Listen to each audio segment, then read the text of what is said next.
Hello and welcome back to the Battle Frontier podcast, where we aim to help you level up in your journey as a competitive Pokemon TCG player. I'm Aaron Curry. Here with me, as always, my co-host John Orgel. And just at the top of the show, for anyone listening, I wanted to remind everybody we are back uploading to YouTube. So last week's episode made it up onto YouTube. This week's will as well. And planning to cross-upload both on all podcasting platforms as well as over on YouTube for the foreseeable future, because I'd had a few people ask about it. So if you are listening here and would prefer to listen there, head on over, hit that subscribe button. You'll get notifications when we put new episodes up, and you'll be good to go. But it's pretty light news week, right, John? Like we had the announcement of a couple of regionals. We got Orlando, which for some unknown reason is on Easter weekend. And then we also got Houston, and I can't remember off the top of my head what the date for that one is. It's April. Oh, sorry, I had it pulled up. Houston is going to be March 20th through 22nd. Okay. So late March, and then literally like 2 weeks later, we'll hit up Florida. Orlando, yep. Cool. So I'm sure, as per usual, registration for those won't go live till early next year, sometime like January, February. And yeah, but that's really about it in the realm of news. We do have Lille Regionals coming up this weekend, which I believe is broadcasted. So we'll be doing some predictions for that at the end of the episode. But on the way there, we're going to bring back, at the request of a couple of listeners, Time Capsule this week. And it's a pretty interesting one because I think that the story of this deck lines up pretty well with the story of the Absol Mega Box that Tord and everyone premiered in Milwaukee a couple weeks ago.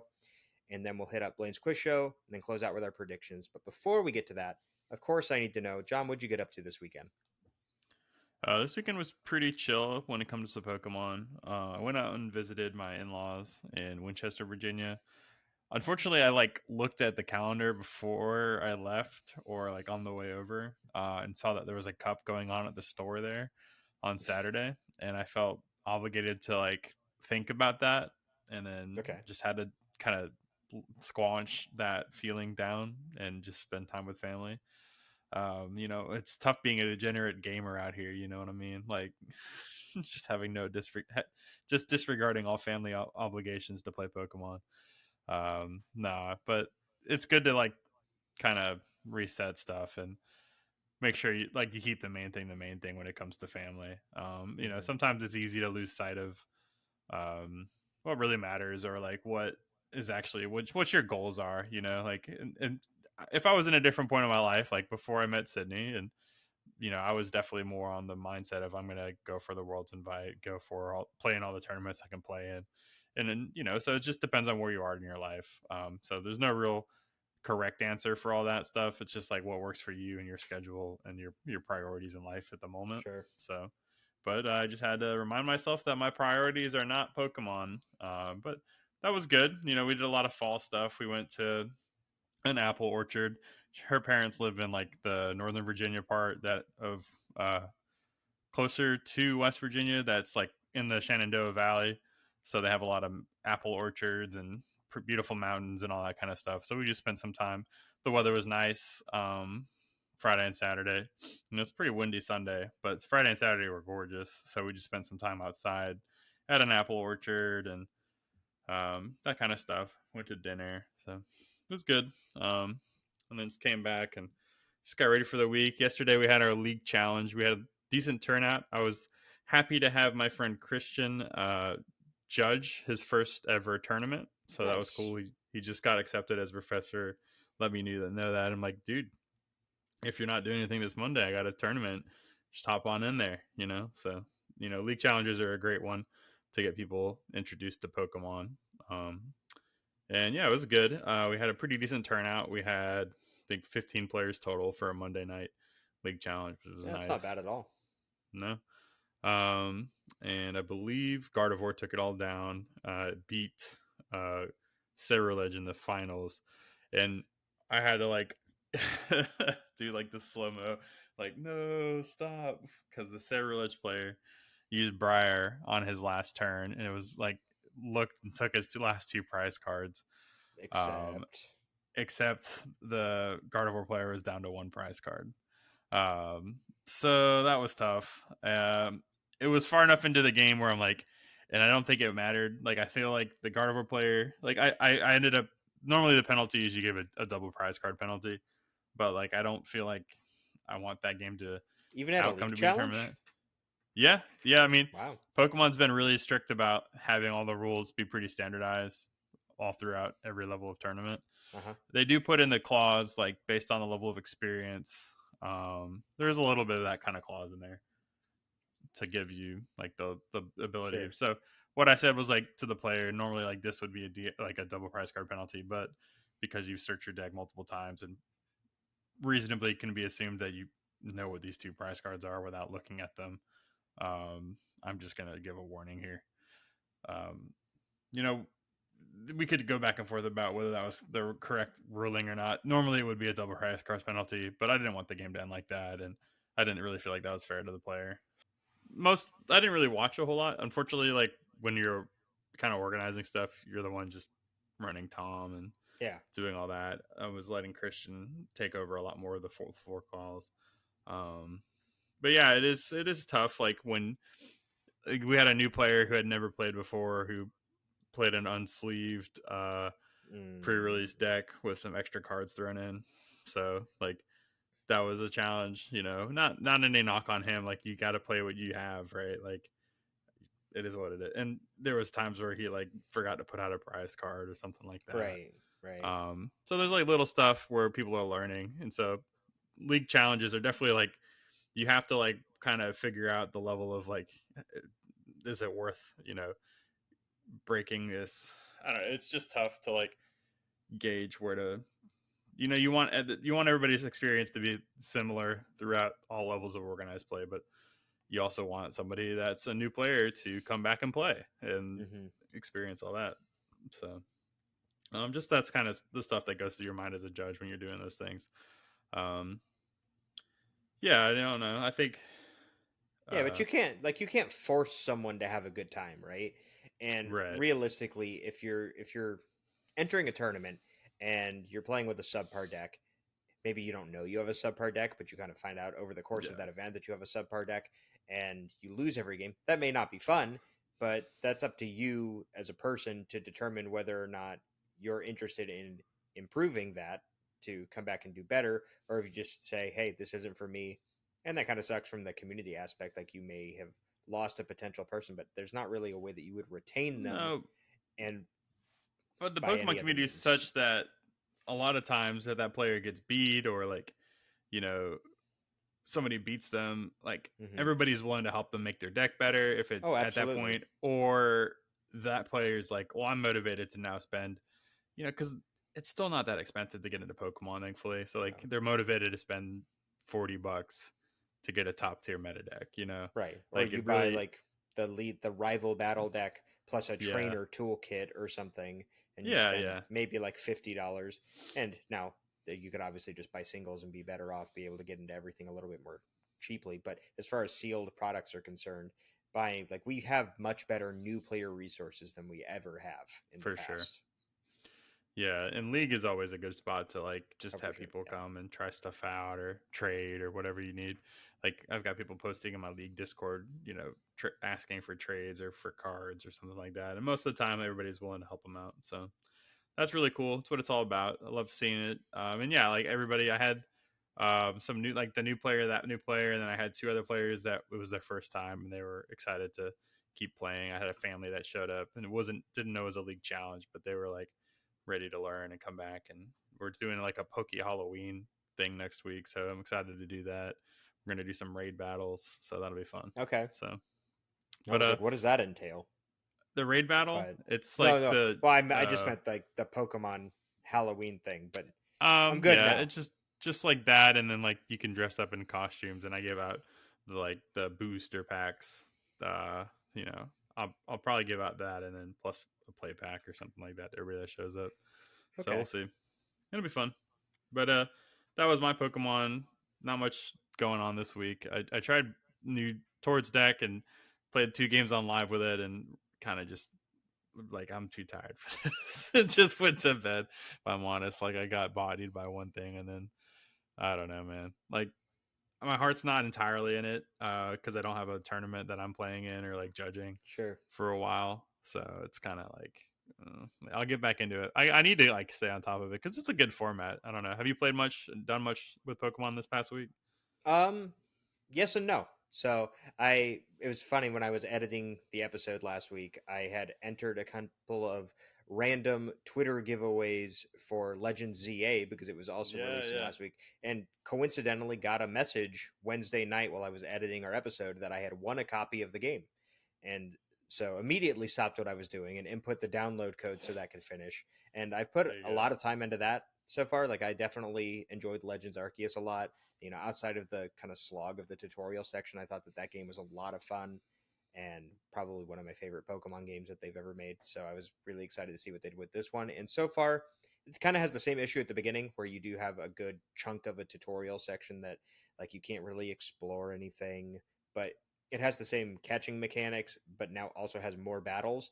And the new battle system is pretty interesting, and it's kind of a breath of fresh air from my perspective, at least as a rather casual Pokemon video game gamer. Hmm. Like I'm not doing hardcore VGC battles or anything, and I don't, Pokemon's obviously always been pretty light and accessible as far as story is concerned. Like there's nothing truly crazy heavy or dark within the story. Like there are some notes if you dig deep enough for it, but this one so far at least has been pretty interesting, and there's kind of different elements like true boss battles and things that have made it different enough from a quote unquote regular Pokemon game that it has definitely sucked me in to where I've been playing it almost every night. Have not played a ton of Pokemon TCG, but like I said, I had put a good amount of time into Mega Absol Box as a concept prior to Milwaukee. Once I had seen the original kind of leak of it and played a little bit more of it up post Milwaukee for those like Monday and Tuesday following the event. And I think the deck's a lot of fun. I think this format is honestly really good, and things have widened in a really interesting way. And I know we'll talk about this a little bit more when we talk about Lille and what we expect maybe some of these developments to be. But I'm intrigued to see how things go moving forward throughout the series of tournaments that we have for this format, because I know we've got a European event this week, we've got another European and an Australian event the week after, then we've got a break, and then we've got Vegas and then LAIC, and it's like that's a month, or more than a month longer for this metagame to continue to evolve and develop, and see how people are like what risks people potentially want to take in their deck choice, because there are some people may not like this, but a lot of decks do kind of have like a rock paper scissory nature to them, where literally every deck has a bad matchup, and you just kind of have to take the time as a player. And if you invest enough time in learning your matchups, you can kind of lower that percentage of your bad matchup against maybe a player that isn't as experienced in it as you are, and kind of leverage that skill expressiveness in terms of experience to come out ahead more often than you would otherwise.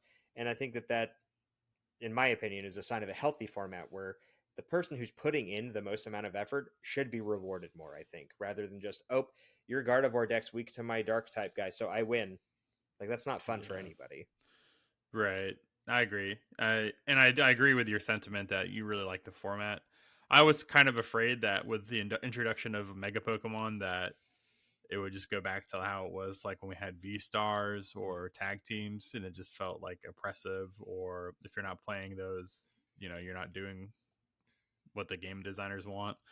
Um, and they're like threatening but they don't feel like an insurmountable wall like we've had in the past where you can't knock it out in one hit and you can just kind of like Stone Journer VMAX your way through the format or something like that, where it's just like obnoxious to try to like that wasn't a good deck. Like no one can No. tell me that was like fun to play against or interactive. Like it was Kangaskhan you're is almost there.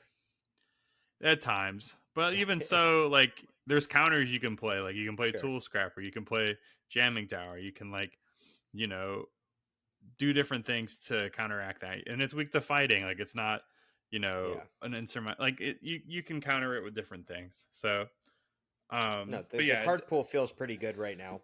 yeah, I But think so. so, yeah, the Legend ZA thing. And then totally forgot to talk about it on last week's episode, but I had the opportunity once again this past weekend to cast a League Cup at Versus Games in Oviedo, and that was pretty cool. Like relatively well attended, like 29 or maybe it was 30 players for the day, and we saw a lot of Charizard. I think there were 6 Charizard decks in the room, and literally all of them were just Jackson Ford 60 from Milwaukee. Jeez, wow. um, but it's a good deck, and it ended up with 4 of them converted into top 8. And then we had 2 Dragapults that unfortunately had to play each other in top 8. And then the last 2 decks were a Grimmsnarl and an Absol box. And the finals ended up coming down to Absol box against Charizard. And the Charizard player that was in finals pretty clearly didn't understand how to approach the matchup. So it was a relatively, unfortunately, uninteresting finals because I think that he the Charizard player had set himself up to run through things properly, and in his defense, I guess the Absol box player had crazy good starts both games. Like the first game opened Cornerstone and had Trolley in hand, Jeez. and then the second game, never had a Pokemon in play that he didn't want to have in play, so was able to retain all of the pennies to so that like a single Dust Noir was never a threat. Was able to get Psyduck on the field every game. Didn't prize the fighting energy, so was able to actually attack with the Cornerstone. Never bricked on supporters despite not putting Kangaskhan into play, and so it just kind of all went that player's way, and it did. But it didn't help that the Charizard player kind of prioritized the wrong things and didn't really want to go for kind of the big combo double Dust Noir, Klefki, Countercatcher, Psyduck, like kill your Cornerstone and get your thing out of play so you have no energy going on all in one turn, and Yeah. not being able to accomplish that made it so he just couldn't win the game. Like the second game was relatively close despite that, but just the Absol guy ended up taking it down 2-0. But it was a good event otherwise, and so I was able to get the footage from that. At some point, still haven't found the time from any of those League Cups to go through and try to actually find clips and cut Like a everything sizzle up. reel. But Yeah. I'm attempt like at some point I need to. I would really like to get that done. And then on Yeah. Sunday we got to go to a nearby town, and they have a kind of a historic downtown district where they host an annual craft fair. And this thing was huge, man. It was two streets and probably 3 blocks on each street, and then also had tents lining the streets connecting those 2 streets together. And then at the end of the second street, there's a park that's right on a river, and that whole park area also was lined with different stalls and tents. Wow. So there had to be like 140 vendors out at this thing, but it was cool. There was some neat stuff. Like I know I showed you um, one of the things that I bought was this kind of pressed wood laser cut Frankie from One Piece for my nephew because it's his favorite character, and we saw um, this guy who does custom fire pits had made a really cool Death Star thing, as well as he had an undersea one, which was all like mermaids and fish and seaweed and stuff. And it's just like shaped metal that's also cut into these unique configurations. And I'm like, cool, that looks really neat. That's very expensive, so I will not be buying it. But Yeah. I appreciate how much effort you probably had to put into making that. That's And pretty then, cool. accompanying that, you had the low effort stuff, and we were kind of ranting about the woes of Yeah. low effort 3D printer sales folks, or I Yeah. don't know. There's probably a better way to describe them, It's like but AI art to me, where it's just it's like, very close, honestly. yeah, like you just copy pasted a template from somewhere online and like, yeah, just fired up your 3D printer, hit print, and it's like, I'm selling this for $15. Right. Okay. But I mean, there's cool things you can do with 3D printers. I've seen some stuff like I was talking with Aaron, like I've seen people like make little inserts you can put into the tins that Pokemon's printed for the last few, like mini tins. And you can put all your like dice and they'll hold all your dice and your coins or status conditions or whatever. So there's a lot of cool stuff you can do with 3D printing, and it's a really cool thing to have as, in the hobby for Pokemon. When you like, I've seen people like collect coins and they 3D print like holders that will hold the coin in a binder page, and so you can do it Oh, that way. okay. That's cool. I've seen, you can do it with like people will 3D print like little hanger tags on the back that will like kind of hang from the spine of a binder or something like that. But you know, the cool thing is the imagination is really the motivating factor. But we were just like, yeah, the the people Just 3D when you printing, see the same like spiky dragon for like the 100th time, yeah, it just gets really old, and you're like, please stop. yeah, But you yeah, know, if people are buying it, there's clearly a market for it. More power to you. I just, not for me. yep, fair enough. But I Yeah, and I think that feel the that same way. I think that more or less summed up. Like since then, it's just been playing more ZA and just dealing with work, life, baseball, like family. Just doesn't stop and I'm sure most other people have their own stuff going on. But I think that that's enough non-concentrated Pokemon talk. Yeah. So we can get into kind of the meat of what people may want to come to the show for, and that is a segment we haven't done in a while called Time Capsule. And so the gist of Time Capsule is either John or I picks a deck from a retro format and presents it to, talk about what is the deck, kind of what is the point of it for people who aren't familiar with it, how would you think about generally around playing it, and also giving a little bit of kind of an overview of how did this deck come about in that format, or kind of what was its impact at the time. And so the one I've chosen this week was originally called Ambush. This was a deck that was created by Jimmy Ballard. So for most people, they would know that Jimmy Ballard is a TO or one of the folks who runs, I believe, Day Two events. And right, is that the organization that Uh, Tim yeah, and Vince day two. Kreckler? Yeah, Day Two Yep. events.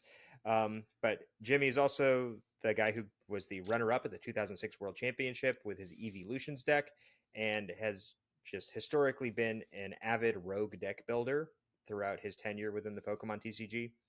And once again, Ambush was kind of one of those such cases. And the reason that I wanted to talk about this was that the kind of lead up to this deck was very similar to what we saw with the Absol Mega Box heading into Milwaukee, where Jimmy and a few other people had made posts on Pokegym.net at the time, since the Pokemon community online was concentrated into this Pokegym message board.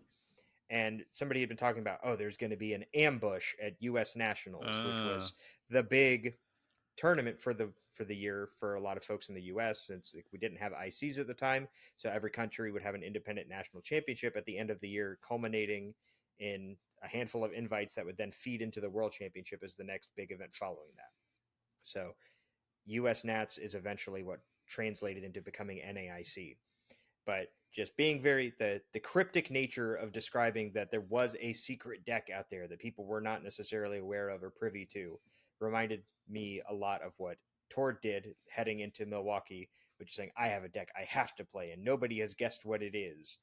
And mm-hmm. at the time that this deck came around, the Diamond and Pearl expansion had just been recently introduced, and we had had a series of battle roads, which are roughly the equivalent of modern league challenges, which used to have to be run seasonally. It was a little bit different. We would have a spring season and a fall season, and all throughout spring season, the Infernape deck had been just Infernape Delcatty had just been dominating battle roads, winning basically every event because Infernape you could rare candy on turn one at the time. You could rare candy an Infernape, attach a double rainbow energy, which fulfilled Infernape's attack cost, and Infernape could knock out basically every basic Pokemon that in the game that wasn't an EX for just a single energy attachment.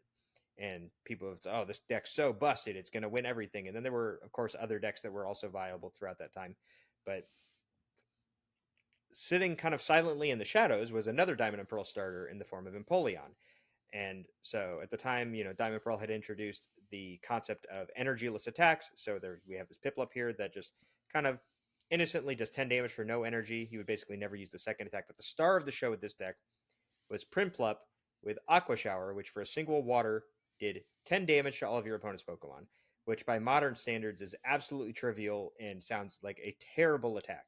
But this paired up really interestingly in a lot of ways. The HP thresholds of a lot of Pokemon were much lower at the time.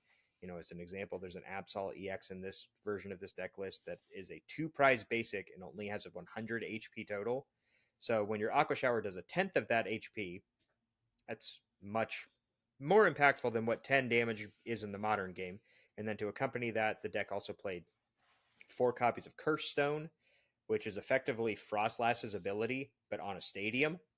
And so just any time between turns, each player puts 1 damage on his or her Pokemon that has a Poke Power. So this is before abilities got combined. We had Poke Bodies, which were kind of passive effects that were always ongoing, and Poke Powers were activated effects that you would have to utilize either when a Pokemon came into play or once during a turn, or when it evolved, the trigger for the card would be on the card. So you have the Prinplup spreading damage, Curse Stone spreading damage, and if you sometimes needed to kind of go over the top or wanted to just snipe something, you had Empoleon, which had Ice Blade for a water and a colorless that could do 40 to one of your opponent's Pokemon.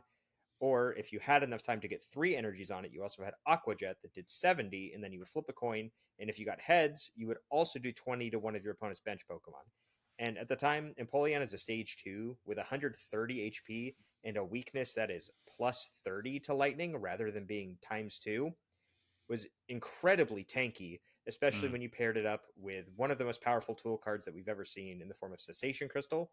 It says as long as it can only be attached to a non-EX Pokemon, and as long as it is attached to that Pokemon and that Pokemon is active, no Pokemon have any abilities.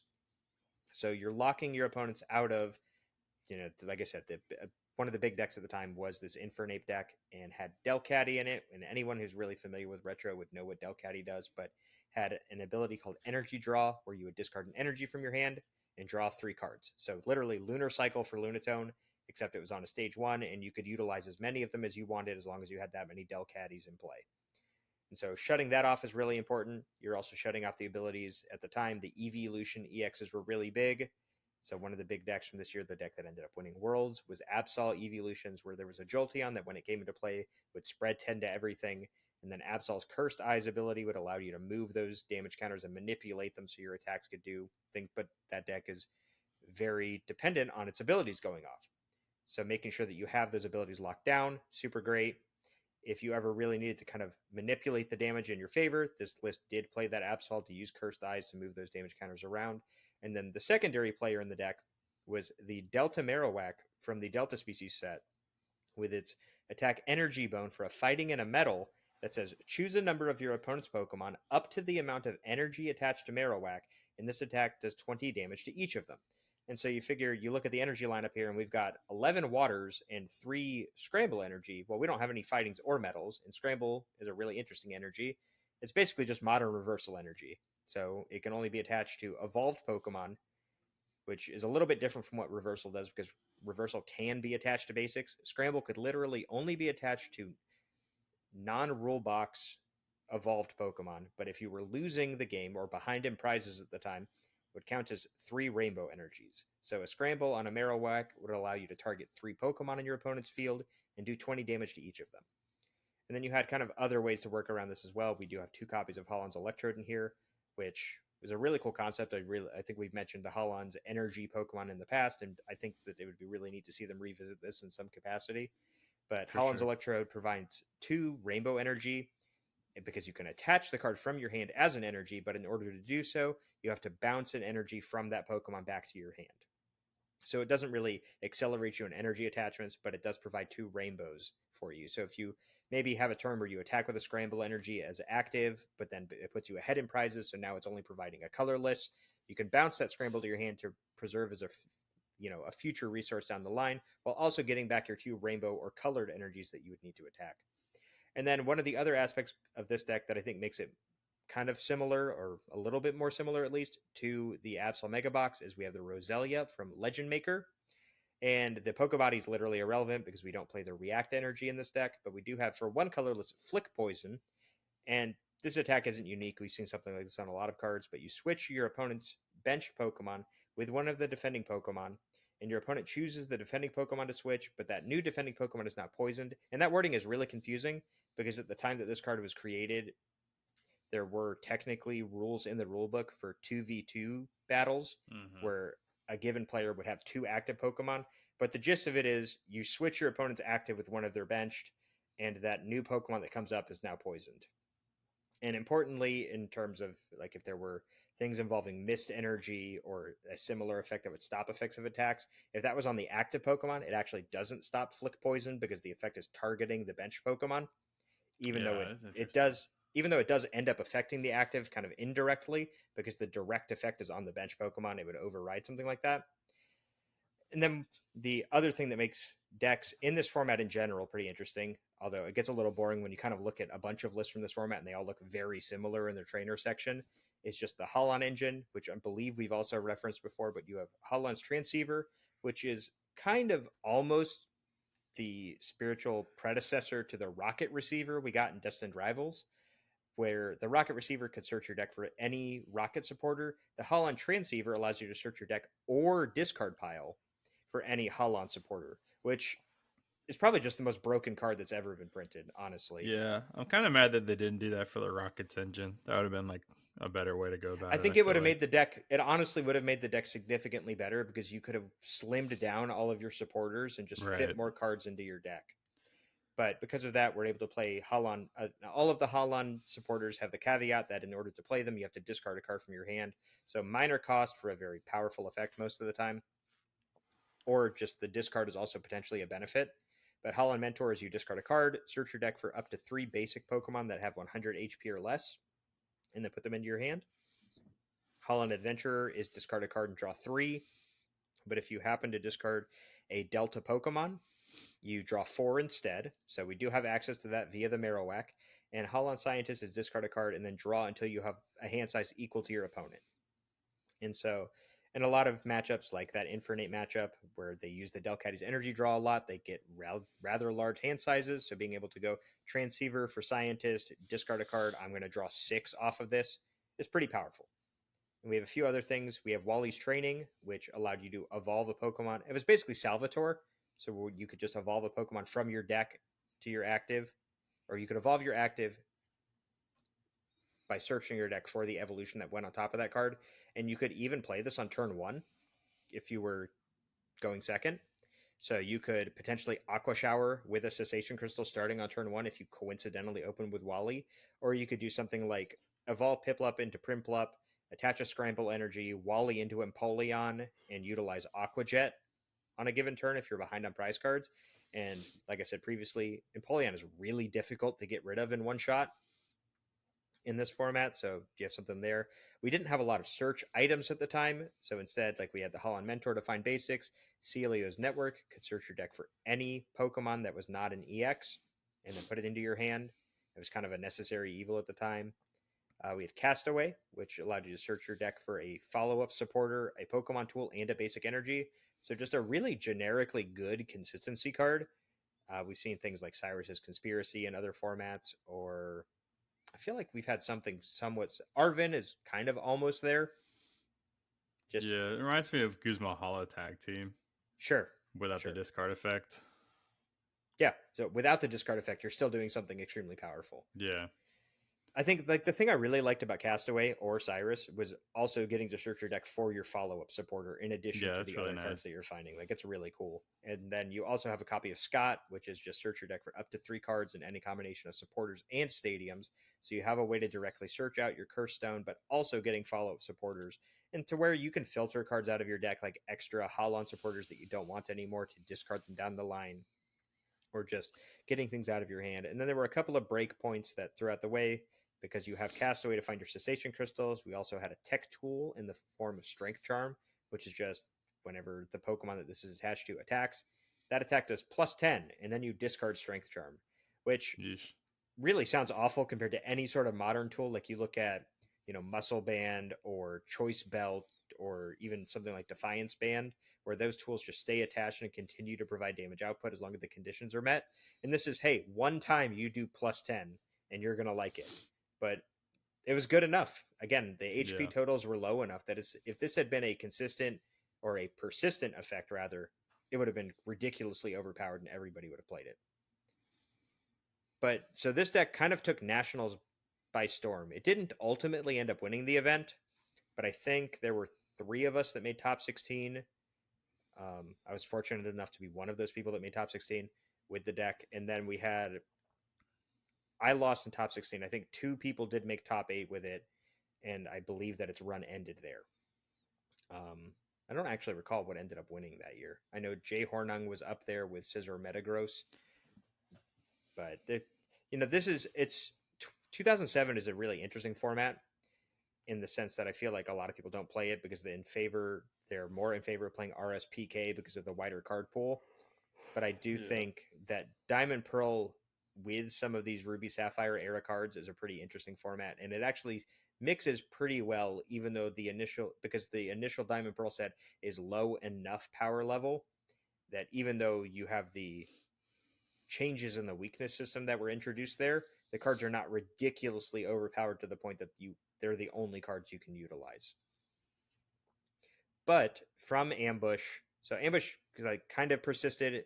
You can see this list was ultimately the list that got top 4 at Worlds in the senior division.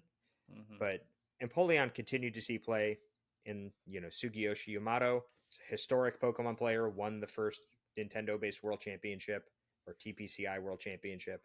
Played a straight Empoleon list at Worlds as well, but decided to cut the Marowak in favor of Corsola to help you find your water Pokemon, and then a 101 Infernape line.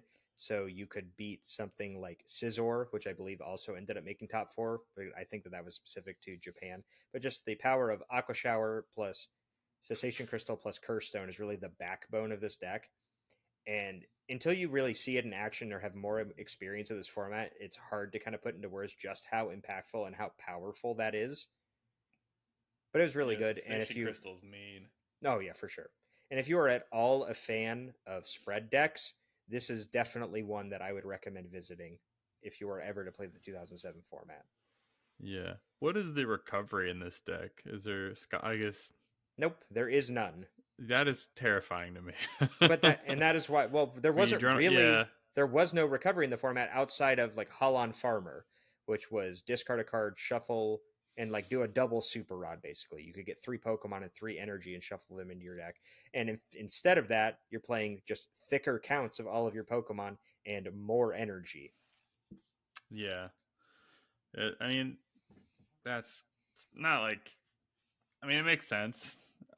It forces you to use your Marowak and your uh, other guys. I feel like because early Yeah, game. at some point. But I think realistically with this deck, if your opponent has managed to knock out 4 Prinplups and you haven't won yet, you either have a Marowak that has 2 scramble energy on it that can clean up the board for you because you've just spread so much damage, True. or you just aren't going to win. That's fair. Yeah, it's a cool deck. I mean, this is like spread, um, ability lock, kind of similar to Monkey Dory, Frostlass, with like an extra dimension of ability lock, aka Yeah. Poke Power lock.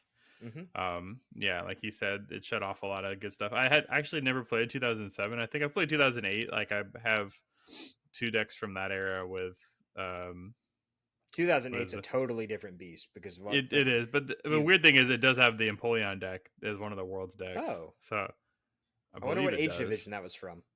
Uh, Oh, no, yes, you're right. Because that by then we had enough Diamond Pearl sets. We circled all the way around to the yeah, other Empoleon. yep, And yes, Dual Splash Empoleon, that card is broken. My yeah. goodness, that card is broken. And we still had they still had Cessation Crystal. They still Mm-hmm. had I think they didn't have the Holon engine No, at so that all point. of this stuff rotated at Yeah, that point that year, and we got to a point where all of the Delta stuff was gone, but we still had the late or almost all of the Delta stuff. We had like the late stage Delta cards because this card was from oh true. um, not oh my gosh, it's the set with Crystal Beach, Crystal Guardians was what it was called. Okay, And yes, so it was the very tail end. That's like the last year this card was legal was 2008, and probably a good thing. I mean, we've seen other it's such a powerful card. global ability locks be printed, but they were much more conditional than this. Just the Right. fact that your Pokemon only needs to be active, and realistically, the only way to have this card not be active was through the use of a Warp Point, which is effectively Escape Rope, or an attack, a drag off type attack like Flick Poison from Roselia or something You did similar. have Windstorm later on, so You're that was. right. You're right. But But at the yeah, I hear you. time, Like Windstorm nobody ran it. it was Yeah, not very widely played, or at best, it was a one of in whatever right. deck was playing it. And so you better hope you just You, have it in your hand. yeah, it's tough. But no, this deck is it just shows like the consistency. Like, and this one's interesting to me. It doesn't run any rare candy, so it's a much slower build. Like a There, much. There was a list, I know, I remember distinctly from nationals this year. So this is Yeah, just an example of this list, but I know, sure. like, for anybody familiar with Michael Chen from Washington State area, used to like be teammates with Ross Cawthon and Mike Fouché and all the like X Files people. But I think he staffs events now.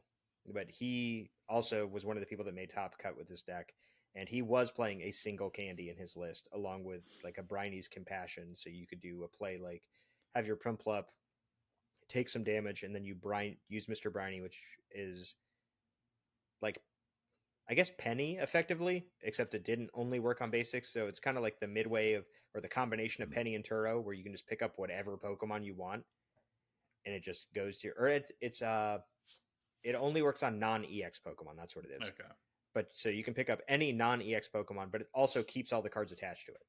that's nice. And so you could do something like pick up a Primplup and a Piplup, put the Piplup back down, and then rare candy a different Piplup into an Empoleon.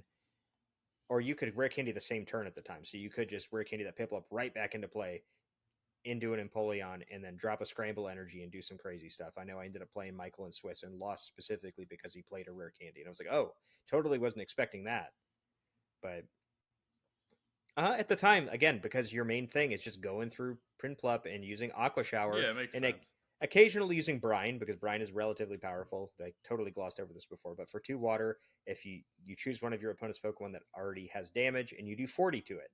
And again, when a lot of basics are 60 HP or less, Aqua Shower into Brine KO'd a lot of evolving basic Pokemon on your opponent's bench. And for anything where that wasn't going to take you prize cards, or you didn't want to take prize cards yet, you just said Aqua Shower again. And we Yep. didn't have anything like Relicanth at the time to allow you to use the attacks from your previous bait or previous evolutions. So it was okay enough and powerful enough to just sit there with your 80 HP stage 1 spreading 10 to everything. Yeah. Yeah, Cool deck. Thanks for sharing that with us, Aaron. Good to absolutely. see the segment back on the track. It's always good to learn about, like, I've been playing for a long time, and it's interesting because there's still so many decks that I don't know about. So it's really cool to kind of see that and hear about your old runs a little bit. Do you remember what you lost to in top 16? It was Rob Down's Rayquaza deck, which is also on. So the website we were featuring there is PTCG Legends, run by Alex Wilson, and Rob's deck is on there too as a kind of a variant of Destiny for anybody familiar with either 2007 or RSPK. But it's just a Delta Rayquaza EX variant, and just being a lightning thing, a big. I think it had 120 HP on a two prizer that didn't have a power, so Curse Stone didn't affect it, Oh yeah, that's and tough. it just made it a little bit more difficult. Wasn't easy to take down, and I just lost game 3. I think I ended up losing on time, and I remember being pretty bitter about that in the moment. But just is what it is. That's the game. Like I had played against some other interesting decks over the course of cut. Like I think in top 32, I played against a Rhyperior Mill, and then, or you know what? That actually might have been top 8, because I think in top 16 I played against Electivire Dragonite Delta, which is another cool deck from that format. I think that the Delta mechanic, especially in tandem with some of the stuff, like that Electivire deck would not at all have been viable without the Delta Electabuzz or the Delta Dragonite, and A being able to metal or mix something. those. So the Electabuzz just had an ability that if it was evolved from Elekid, you could draw a card off the bottom of your deck, and that gave you enough consistency throughout the course of your gameplay that it was technically viable to run that instead of Metagross, which a lot of people may be familiar with the Meta Knight deck, which was just Delta Metagross plus Delta Dragonite. And then Delta Mm-hmm. Dragonite accelerating energy from your discard pile to your bench allowed you to repower up the Electivire that could do like 120, I think, if you discarded. But that deck has a lot of abilities and is really dependent on those abilities. So Kirsten plus Cessation Crystal shut it down and made it pretty easy to win that one. Same thing, like the Rhyperior guy was not happy that I played Cessation Crystal Oh yeah, when his that whole card's deck is dirty. evolve my Pokemon to discard your deck, and when that doesn't work, your deck doesn't work, and yeah. So fittingly, the thing I ended up losing to was the deck that did not have enough powers for Kirsten to really take advantage of, Makes sense. for sure. So yeah, I'm sure you got, a great prize payout for your top 16 finish at nationals back Honest, then. no idea what it was. No money whatsoever. I know that You for a got fact. You got 3 packs and a firm handshake, and that was Maybe. Honestly, the thing that I think about the year of the first Worlds in 2004. I was in the senior division, or it was just 11 to 14 at the time, okay. and I got top 16 that year, and I lost to Sebastian Crema, I think, in top 16. Who's a player? He's come in and out of the game, but it's a pretty good players from Canada. I know every time he does come back, he does pretty well. I think last time I remember seeing him around was something to do with Primal Groudon and Wobbuffet, and he like won or got second at a tournament with it.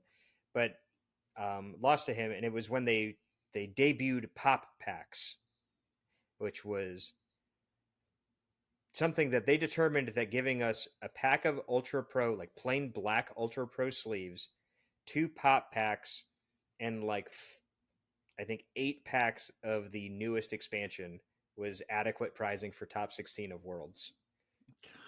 That's disgusting. That's So such a. I mean, pricing has yeah. come a long, long way Anybody since that then. complains about what you get for just making day 2 now at regionals, like, yeah, I get It's that. That literally feels bad. the Don't get me wrong, equivalent but it's the equivalent it's of better than it was. walking uphill both ways in the snow Yeah, for sure. back in my It's day. definitely a slap to the face, But I dude. mean, it is like that was what they offered, and at the time I didn't care about the pricing. I was more bitter about No, the fact no. that I was out of the event. Yeah, I mean it's tough. Like, there's so many good things about where Pokemon's at. There's so many like things that we could complain about, but overall, it's just fun to like look back at. Like, yeah, I'm sure you did really well at these tournaments. How well you compensated, Aaron? And it's like, None. I To yeah, this day, I think the following year I aged up into Masters and got second at Florida Regionals, and I got like $250 as a scholarship. right. It wasn't even like cash or any sort of voucher. I had to put it into. I mean, it might have been more than that actually. It might have been like 500. And But to be fair, like there was no entry fee for any of these true, tournaments. true, There and was, and they admittedly were much smaller. Like that Florida yeah, Regional had maybe 100 people. right.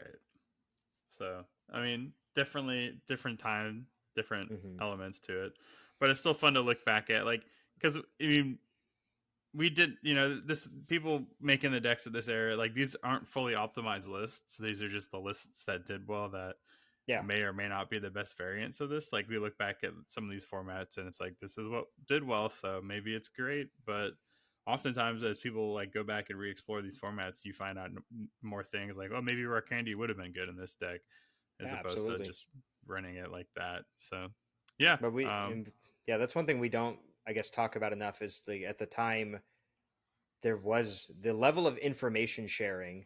Like I mentioned, that the stuff was generally talked about in hushed whispers on like private messages on PokeGym because there was no social media, so there was no like the reason that these decks were secret was because there was a distinct advantage to keeping your deck a secret if you at all thought that you had like a good deck on your hands, and people 100% just would not share that information with anybody yeah, outside of their friend group. Whereas nowadays, like towards like, yeah, I've got this really cool deck. I'm going to do a Metafy class to like the week of the tournament if anybody it's wants to so pay me for different. it. Even when I started playing in like 2011, there Or was like, still yes, like, like 6 prizes existed. yeah, but before that, I mean, like, but even then, everything was still like, I don't know. I guess that's the beginning of paid to play, like, Yeah. information sharing. Hmm. But like, Six Prizes started. I think it started. When did that start? Like 2011, 2012, right around there. Yeah, somewhere around there. So yeah, I I'm pretty guess sure. when I got into it, it was still like beneficial to, because like Six Prizes would always be a little bit behind for the most part. You would have some people that would post articles predicting stuff, and then they would post lists, but the list wouldn't always be like well Right. refined. They would just be kind of first drafts or just one person's impression rather than a testing groups or something like that. And then yeah, like people would still be able to show up to regionals with like rogue decks and do well. Um, especially expanded because it was such an untested format. People would pull Absolutely. up to that and just body like the competition with something that nobody saw coming, like a control deck or something like that. So, but I mean, yeah, I think the distinct shift in all of that really happened post COVID. I agree. Yeah, yeah, we definitely see like the shift for me because even like Henry Brand running YouTube Mew Tag Team, like don't think that was heavily popularized and played before that Worlds, like, at all.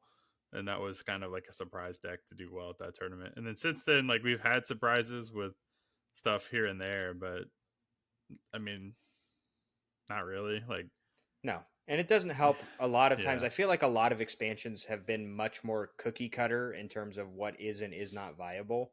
Mega Evolution was kind of a breath of fresh air again, having something where, the pool of cards available, because we happen to have Turbo Energize and Precious Trolley and Kangaskhan and Absol in the same format. Suddenly you can throw all these things together. Oh, and Monkey Dory. So like once rotation happens, this deck literally doesn't exist anymore because the TMs are gone and a lot of this other stuff just doesn't exist for it to be viable still.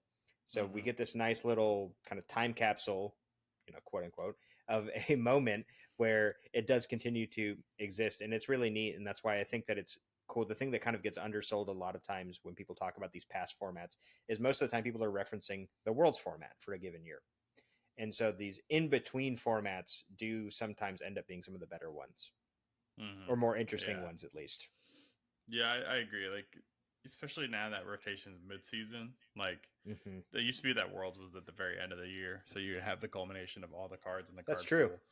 Yeah. But since that's a really interesting argument now. Like, if you are building retro decks, Yeah. do you build to the Worlds format, or do you build to like the quote unquote max power format, which effectively I guess would be the EUIC format most years? Last year, The I guess last it few. technically. Yeah. Yeah, last year. Oh I yeah, think. no, it would be most years. Yeah. But So yeah, I hear what you're saying. And I, like, even like I built like HGSS through NVI, which was a cities that's format. a good format. Oh my Yeah, gosh. and like that's one that's like that Worlds format is historically like one of the worst. Like I the still 20. like it. I mean, I I'm like it too. I I'm a have that built degenerate. too. It's fun in its own way. Like, you can turn your brain off, go burr with Turbo Darkrai, try to like cheese your opponent with Smeargle. Like, you know, does he have a supporter? Does he not have, like, that's kind of fun in its own way. But the HGSS through NVI, like, there's just so many fun decks in that format. Like, you have Triple V, Selgor, Chandelure. You have just so many fun things you can try to do. Yeah, like, and you get to play with the primes. You get to do like all the fun stuff with that. So yeah, there's a lot of fun stuff. Like, we'll talk more about them as we go through the. I'll have to like pull out some decks and just like actually have the camera tilt down and look at them, because now I'm finally finishing some of them. I'll have to feature them here on the podcast. So that'd be fun. Super cool.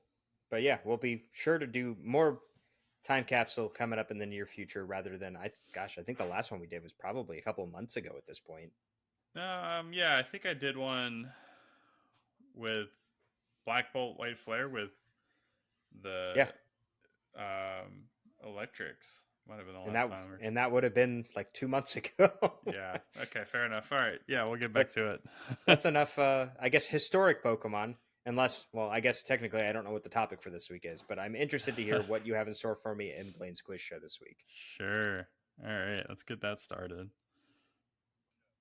All right. For as a refresher for those that are joining us for the first time or haven't listened to in a long time, players will be given 3 multiple choice questions. If a player is stumped, they are allowed to ask for a hint at any time during any of the questions.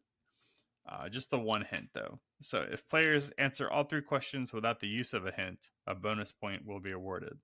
And I think, Aaron, remind me of the score update. It should be like 4-8 or something like that. I'm pretty sure it's 4-10 currently. Ooh, with me being at 10. I might be right? wrong. You are currently winning, and if I am truly off on the point totals, or regardless of what they are, I'll go ahead and throw them up here.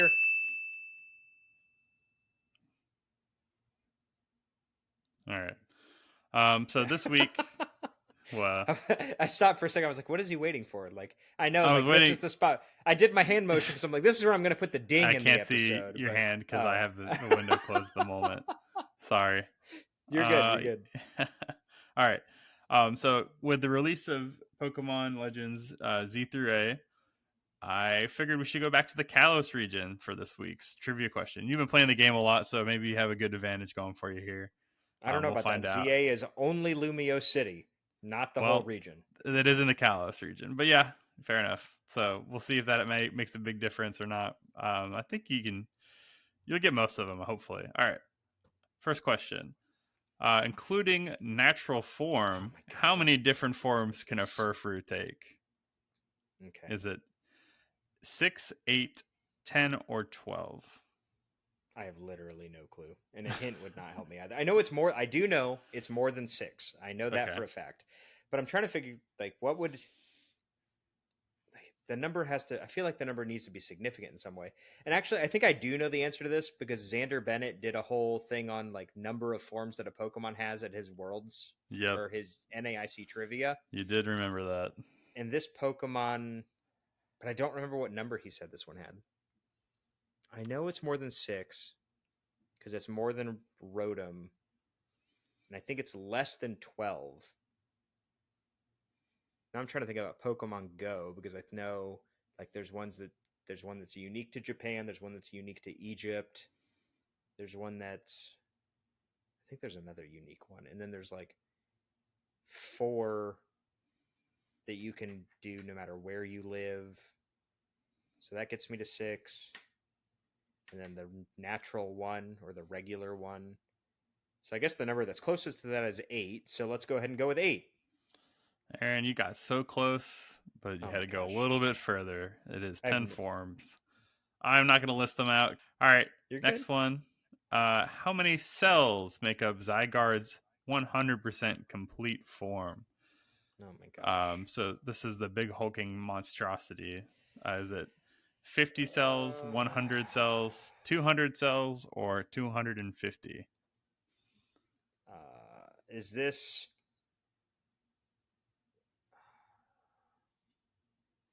It is I not how guess. many you collect, it is the number of cells. So like Oh, there is a difference there.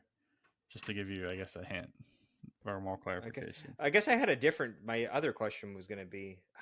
I mean, I've already can't get all the bonus. I can't get the bonus point this week. I had like my question on whether or not is is the number of cells you collect in every game the same. I don't know if that would help me at all. Oh, I don't So know the don't. answer to that, to be honest.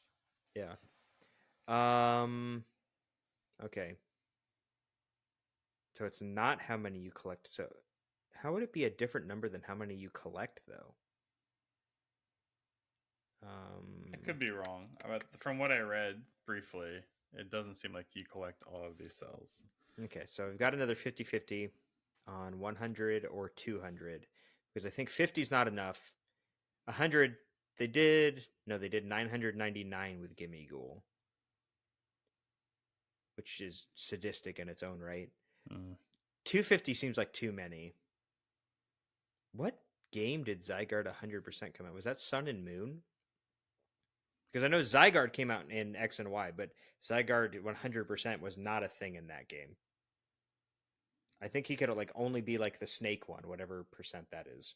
Okay. Um,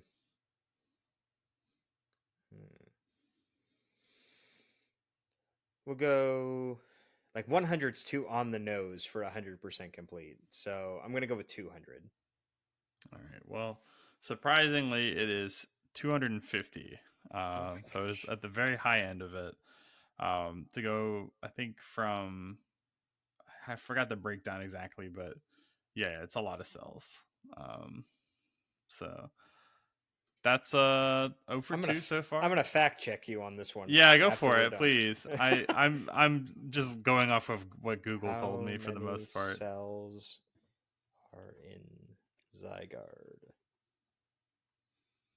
What if it gives me a number that's not even a choice? Then we'll just say you get it, because that's fair. If you Um, can prove I'm wrong. let me see.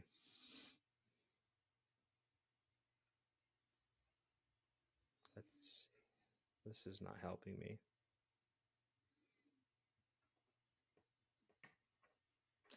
Oh, okay. So it looks like it does depend on what game you're talking about. Okay. Because in Pokemon Go, you need. Where is? Oh gosh, I got to get through this whole article to find this.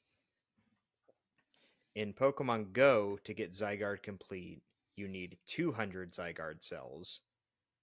but what is Okay. it in a main series game?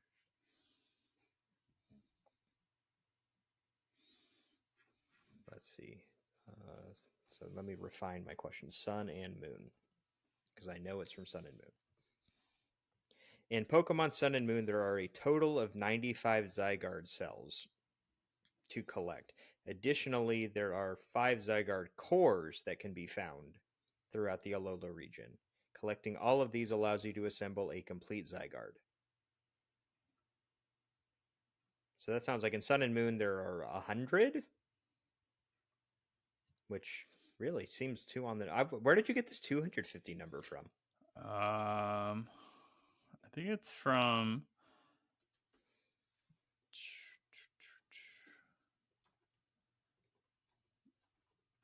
I mean, it's what pulled up when I googled it, but I think Oh, you might be okay. right. So I'm gonna just throw this one out because it's not a great question. Um, so Aaron, after fact checking, I don't feel confident in saying you're wrong. I will give you this one. So yeah, I don't think this Yay, was a great question. technicalities. Yeah, no, I think there's not enough like conclusive saying like, hey, this is 100% the answer. So 200 sounds good to me. I think that was a fair guess, and we'll give you a point for that. So sorry to kind of derail it there. We'll go on to the next question. Your final question is: which of these Kalos Pokemon, as of today, does not or does have a lowercase EX printed? So one of the newest wave of EXs. Is it Xerneas, Yveltal, Zygarde, or Diancie? Slam Dunk Xerneas. All right. And you are correct. I figured I'd throw He you a was one bone of with a those. TCG He was one of question. those Yep. crappy Japanese theme deck guys that He we ended was up one of those getting. crappy Japanese theme decks that got released as a promo. So definitely Oh, it was not. a promo. Okay, I was like, I Yep. couldn't remember if it was in Prismatic or something else. No, it was an XY. It was a Sun and Moon, not Sun and Moon, Scarlet and Violet promo. So, yeah, I think two for three. That's not too bad, I think you are still. Anytime I throw you a Woeful. TCG question, you're still great. You're fantastic. But outside of that, TBD, which is fair. For real, for real. We are a Yeah, TCG podcast, so at least we know our subject matter. You're a subject matter expert where it counts, so that's what matters. I really got to start throwing in like unite questions and stuff to really unite and go questions to just get Oh you off boy, your game. Like this yeah, Pokemon was the prize Pokemon in Pokemon Go Series 4 or Pokemon Go PvP Series 4. yeah. I would just have to guess. There's no way Was I it would know the answer to was it that. Pikachu wearing this costume, Pikachu wearing this costume, Oh my Pikachu god. wearing this costume, or Shellos? No. Uh, yeah, Gosh. Even getting stumped, I think the trivia is still really fun to do. It's just yeah, yeah. interesting. And I mean, you always I learn something new. That's the I fun did thing. learn something new. I learned exactly how many Zygarde cells there are. And when in Pokemon Go. Yes, in Pokemon Go specifically. Well, it's I guess so. What I found out there with the 250 number, I guess, is the max inventory space you have for Zygarde cells Okay. specifically.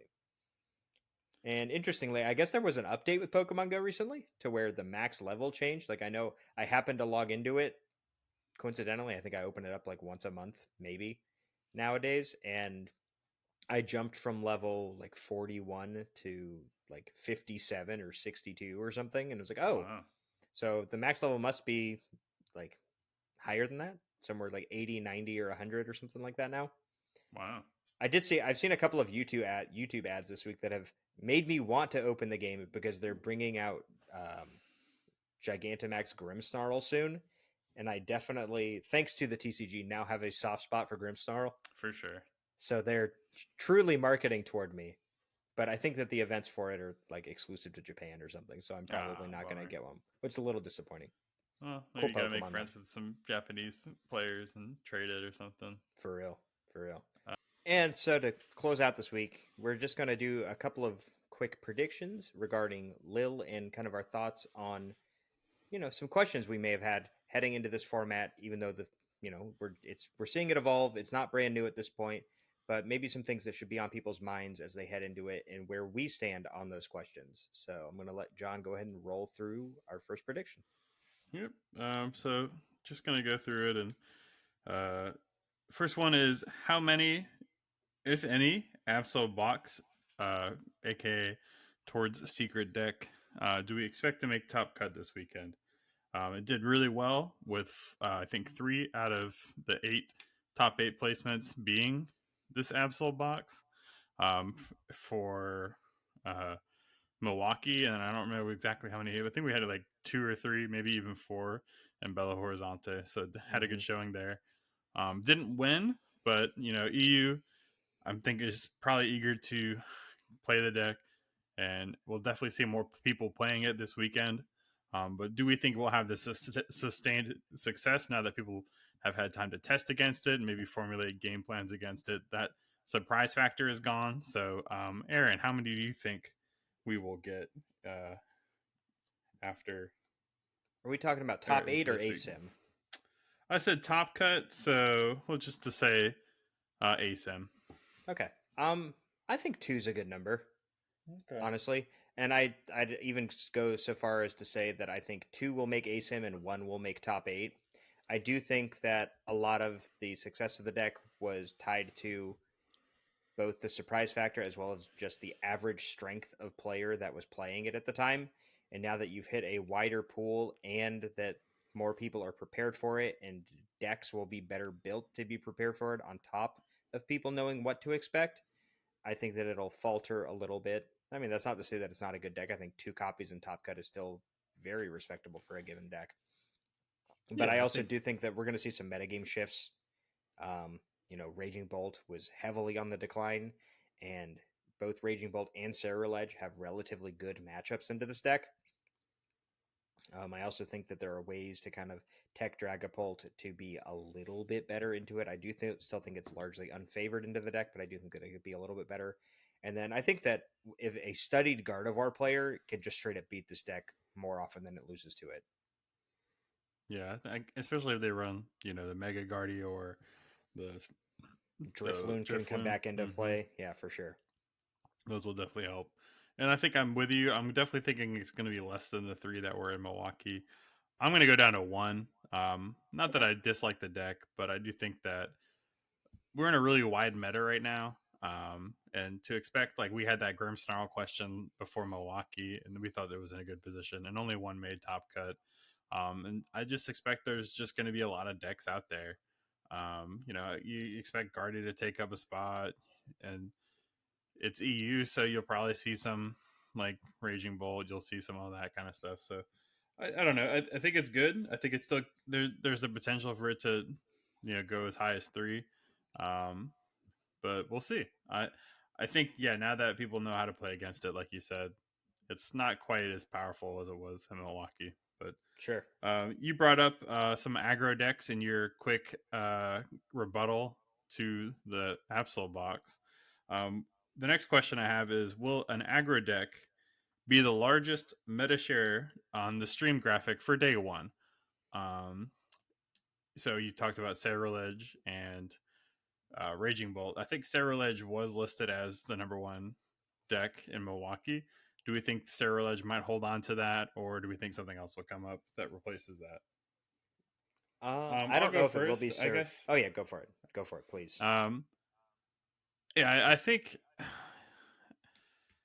Yeah, I don't.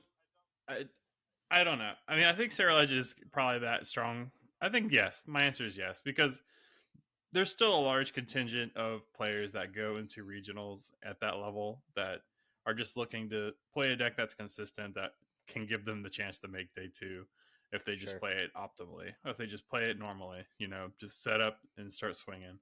And Sarah Ledge can definitely do that. So I'm going to say yes. I think it makes too much sense to say. Yeah, I think that's the MO that most players that are like going to be going to a regionals, that this is their first regionals or they don't play at a lot of regionals, this might be the Mm-hmm. way to go. Yeah, I'm fully on board with you there. I don't think Well, not that I don't think. I don't know if Sarah Ledge will be the most popular aggro deck, but I do think that an aggro deck will be the most popular thing in the room. And we see that a lot of times. I mean, how many times last year was Raging Bolt the most popular deck on the day one meta graphic? And before it ultimately fell by the wayside. I do Right. think that there is an argument to maybe Raging Bolt numbers going up ever so slightly, just because it is pretty good into this deck in particular. And if people are expecting a lot of people to pivot to this, then it wouldn't surprise me as much. However, Raging Bolt is still really bad into most of the rest of the metagame. And then you think there's the argument where if Raging Bolt is going up, are those also the players that would have been playing Sarah Ledge? So maybe they're cannibalizing each other. But I do still think all of these aggressive decks, not all, these two specific aggressive decks are really good against the Mega Box and can win games against the other decks in the metagame. So I'm gonna once again just stick with yes on it. Okay. Yeah, I feel. All right. The next question, we saw Psyduck kind of have a breakout. I mean, it was the first tournament that I was played in, so but we saw a lot more Psyduck than we thought originally. Going into Milwaukee, there was 4 in top 8. And do we think that trend will continue? So I set an over under for the number of Psyduck, and I didn't put top cut. Do you want to do top cut or top 8 for this? I think we've done top cut for the first one. Do we want to keep up with that? I think we could stick with ASIM. Yeah. All right. So I'll I say mean, over personally, I under. don't think that it really changes my answer. Yeah. I think that. Sorry, what was your number again? 2.5. 2.5. I changed it from 3.5 just to give Sure, it a little, because I think 3.5, like 4 is a lot. Like I it think is. if so, do we think it'll stay high above that or below that?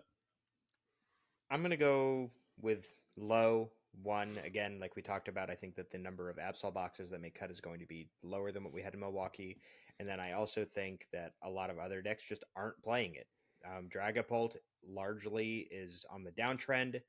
I think that Jackson demonstrated that even though Charizard can play Dust Noir and very commonly will, it also can very easily fit a Klefki into the deck and utilize that Klefki to make it so Dust Noir is still an active threat for the deck throughout the game. So I'm going to go, I mean, if I had to, I mean, I'd say yes under 2.5, and I'd go so far as to say we'll see 2 again. Like if I'm going to stick with 2 Absol boxes, I think those will be the only decks playing Psyduck, and they will be 2 of them in top or ASIM. Yeah. I mean, we saw it in some other decks that you didn't list, For in sure. Zoroark and Oh yeah, yeah.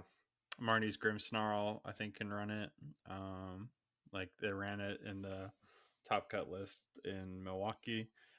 Control can run it if there is a control variant that does really well. But yeah, I think I'm gonna take the under as well. Um, I think 4 was pretty much an anomaly. Oh yeah. Uh, it is good. It's a great tech inclusion. It helps make the metagame stronger, but I don't. It's too early. Like I feel like this is not the tournament to like play. Like there'll be enough Psyduck in the lower levels or just like spread around to kind of cut into Dragapult Dusknoir, and I think that'll get played a lot less as a result. And so the Mm-hmm. top players will start to see that and to say, I don't need to play Psyduck. I can just Exactly. allow those other players to tech for me and hopefully not hit into it. And it's not like you lose the game immediately.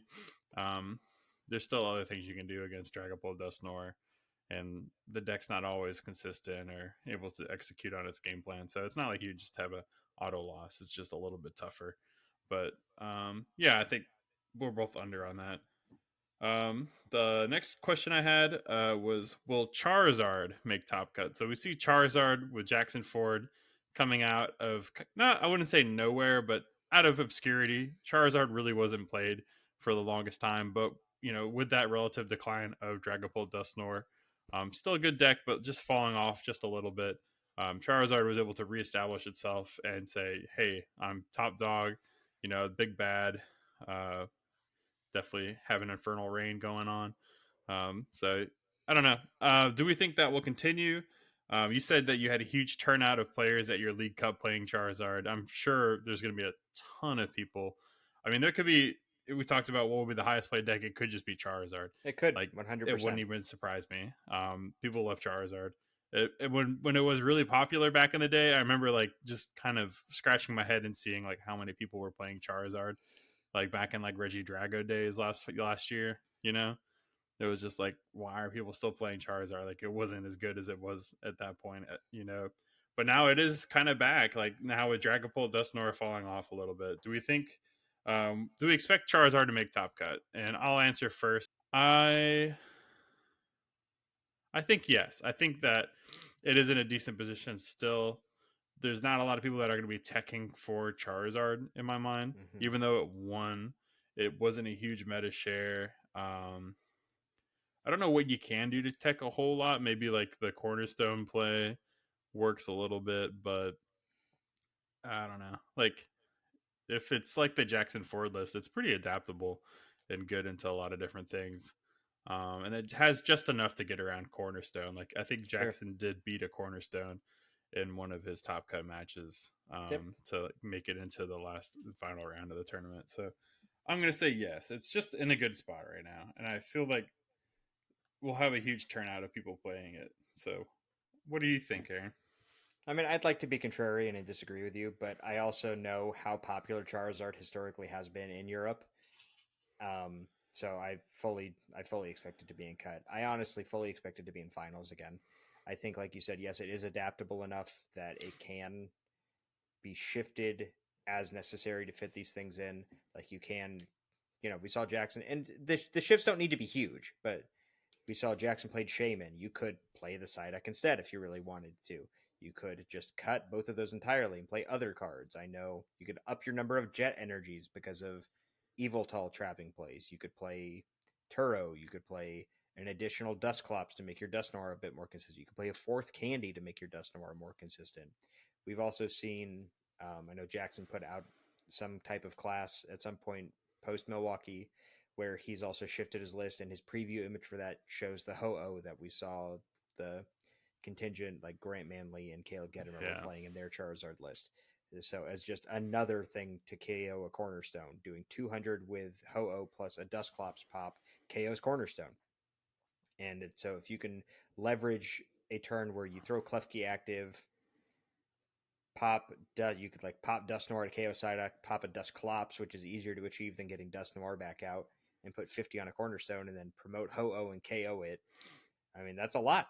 And yes, it's a lot of resources, but I think in that matchup in particular, you almost have the time to accomplish that type of play because Demolish is not a lot of pressure, and you're not putting counters in play for your opponent to leverage their Monkey Dories. And so outside of that, just Charizard has always been a powerful card. It really has. And it was really being held down specifically by Dragapult. So as long as Dragapult is now being held down by Psyduck or more specifically this Absol deck that just kind of eats it alive, after watching that matchup a couple of times this past weekend, it feels so supremely difficult for the typical Dragapult Dusknoir list to beat this Absol deck that I wouldn't be surprised to see Dragapult drop into not obscurity, but just it's almost like it's dropped down a tier for the first time ever in its existence. Yeah, since the new rotation kind of pushed out Drago and Dragapult Dusknoir became kind of the way to play it. Yeah, basically. Yeah, it definitely feels like it's lost its luster. I mean, I used to play that deck nonstop, and I love that deck. Like, it was kind of like my mainstay for the last almost coming up on 6 or 7 months.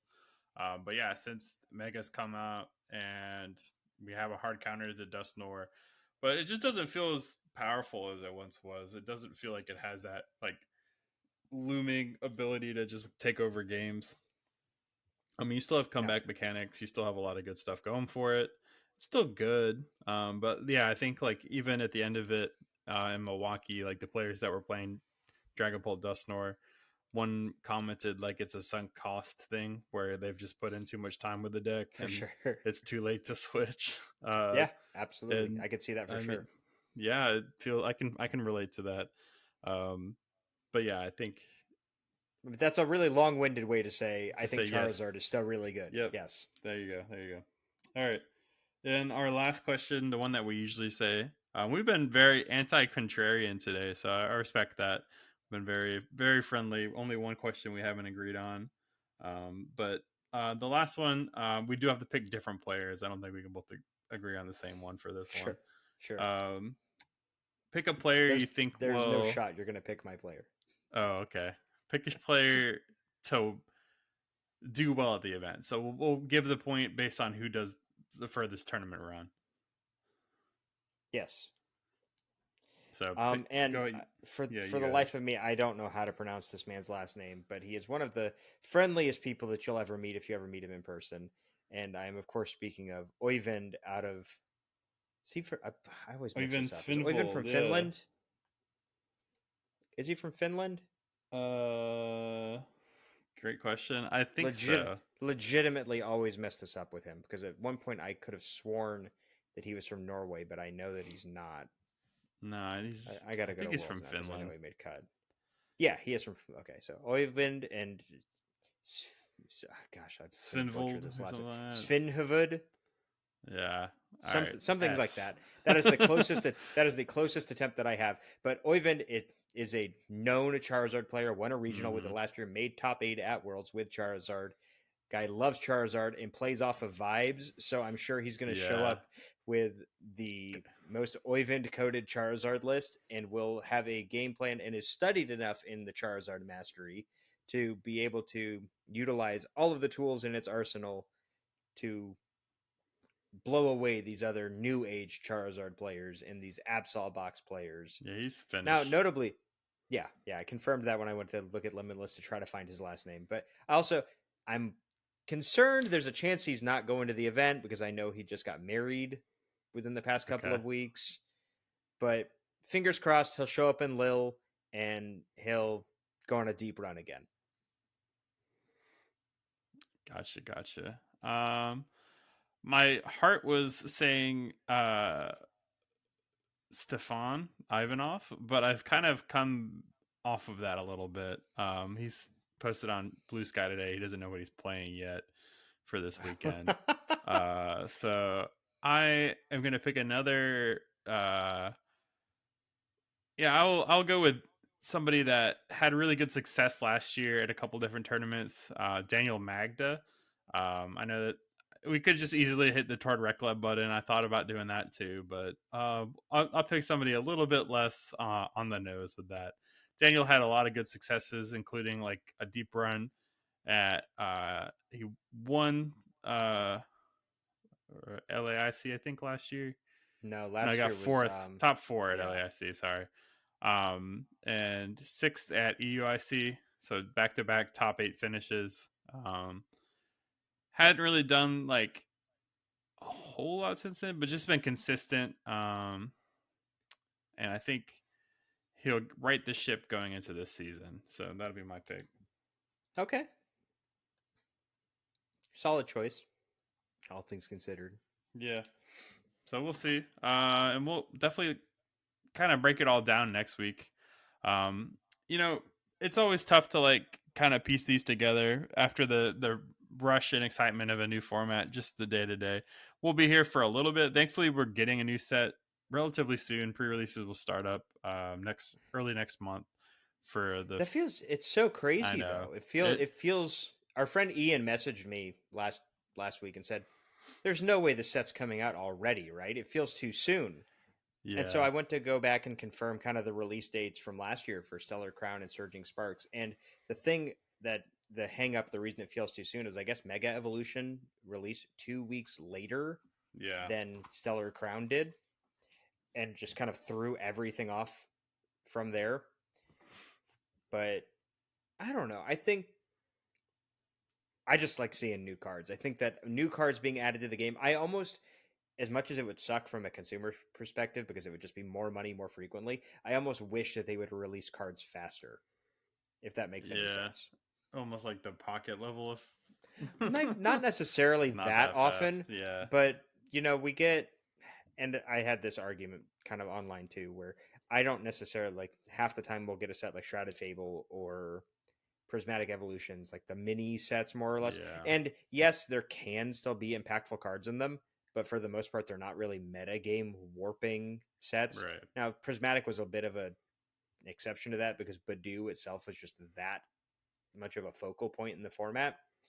But on average, they're not. Like Shrouded Fable really didn't do a ton to change the metagame. I mean, Even it though gave there us were admittedly some very, Pheasantipity. yeah, Yeah. 100% Night very powerful Stretcher. cards. We got the There's some Dusknoir good line, we cards. got Night Stretcher. Yes, good cards for sure. The set as a whole was terrible and didn't Yeah. really overthrow the metagame in a huge monumental way. Just not a lot Like of depth. no, but you get something where like Japan's release schedule is just, I think, more interesting than ours is on the whole. And I wish that there was a way to sync up with that a bit more. But I know that people would complain, though, we're getting cards way too quickly. Like I can't keep up with this metagame. It's not fun, etc. And it also we'd have to alter our tournament structure as well. I think because instead of having quarterly League Cups, they'd have to be like every other month your store can host a League Cup. That way you get the chance to host one in every single format, more or less. Yeah. So, You can't win them all though, I guess. no, I know it's like tough, especially for collectors and stuff. Like, and I don't know what it's like printing. My friend Ben was telling me like his girlfriend's father came into town, was like going over like the printing press of what Pokemon uses because that's what he does for a living. He's like a printer. So he was Okay. like showing like, oh yeah, this is crazy. Like, so I found out that, oh, what did he say? It was like, I think it was something like 1,600 sheets an hour of Pokemon cards going to be printed or something like And that. how many cards are on a sheet? I think it's like a full printed sheet contains 99 cards. So at And you least said that you was could do of 1,600 early. an hour. That's what I remember hearing. So, So we've got but roughly 100 cards an hour or 100 cards per sheet. So 160,000 cards an hour. And you've got yeah, 3,600 per box. So every single machine can print 44 boxes an hour. yep. That So honestly that number feels lower than I would have expected it to. it might be wrong. I could be wrong, but it was a very impressive statistic that stuck out of my mind. Yeah. Either way, so I'm sure we'll get fact checked by our loyal listeners. Just somebody Somebody will out be there like, "Hey, I work in a assuredly print." is an expert on this topic. Yeah, but it is always fascinating to learn the depths of the game that we play, and just Mm-hmm. learn like how it. I don't know, man. It's always staggering to see how much Pokemon is out there right now, and the fact that it still has value is crazy, considering how much of it has been printed. Um, you know, we talk about that a lot from time to time, but it's good. So we'll be talking some more about the results from Lille next week, and then yeah, we'll hopefully be talking a little bit about Halloween stuff and Phantasmal. Was it Phantasmal Flames or Yes. Yes. so? We'll get into a set review at some point, maybe not next week, but definitely before the new set comes out. So stay tuned for that. And Aaron, you want to close this out? Yeah, if you're interested in following the show, be sure to hit us up on your podcasting platform of choice, whether that is Apple Podcast, Spotify, other podcasting platforms that I'm much less familiar with. Or if you are more interested, again, like I said at the top of the show, you can follow us over on YouTube. Make sure to hit the subscribe button if you do visit the page. We would really appreciate it. It helps other people find the show. And if you're interested in following John, myself, or the show on social media, you can find John on Blue Sky, johnorgel.bsky.social. My Twitter handle is @_Aaron_Curry, and the show can be found at BFPTCG Pod. So again, we'll also have all of that in the description of the episode, and we hope that, like myself and John, at some point you learned something this week about Pokemon, and we hope anybody that's listening that is participating in Lille has the best time. Have a good weekend, best of luck, and we will be back with the results of that tournament, like John said, next week on the newest episode of the Battle Frontier.